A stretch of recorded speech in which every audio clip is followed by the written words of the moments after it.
এখানে আমি নিয়েছি রুই মাছের ডিম। সবার প্রথমে দিব হলুদের গুঁড়া, তারপরে মরিচের গুঁড়া, এরপর দিব ধনিয়া জিরার গুঁড়া, তারপরে লবণ, এরপর বাটা মশলাগুলো আর রসুন বাটা, সামান্য করে আদা বাটা, তারপর হচ্ছে কাঁচা মরিচ কুচি, তারপর অনেক পরিমাণে পেঁয়াজ কুচি দিব। এখানে কাঁচা মরিচ টমেটো যত দেওয়া হয় ততই মজা।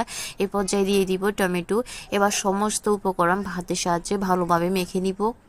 হাতে মাখানো এই ডিম ভাজা রেসিপির মধ্যে অবশ্যই মশলাপাতির পরিমাণ বেশি করে দিতে হবে, না হলে খাওয়ার সময় ভালো লাগবে না। মাছ রান্নার দ্বিগুণ মশলাপাতি ব্যবহার করতে হয়। যাই হোক, এই পর্যায়ে আমি কিছুটা রেডিমিক্স মাছের মশলা ব্যবহার করেছি। আপনারা চাইলে এটা স্কিপ করতে পারেন, যেহেতু আগে থেকেই সব কিছু দেওয়া হয়েছে। এবার আমি চুলায় একটি কড়াই বসিয়ে দিয়েছি। কড়াইয়ের মধ্যে দিয়েছি তেলগুলা গরম হয়ে গেলে এবার এক এক করে মাছগুলা ছেড়ে দিব। মাছগুলো আমি এপাশ ওপাশ ভালোভাবে একদম তেলগুলা কমে আসার আগ পর্যন্ত ভালোভাবে ভেজে নিব, যাতে ডিমগুলা ফুলে উঠে। এই রেসিপির মধ্যে অবশ্যই সবকিছু বেশি দিতে হবে। আর আপনারা যেখান থেকে আমার ভিডিওটা দেখতেছেন অবশ্যই কমেন্টস করে জানাবেন কোথা থেকে দেখতেছেন।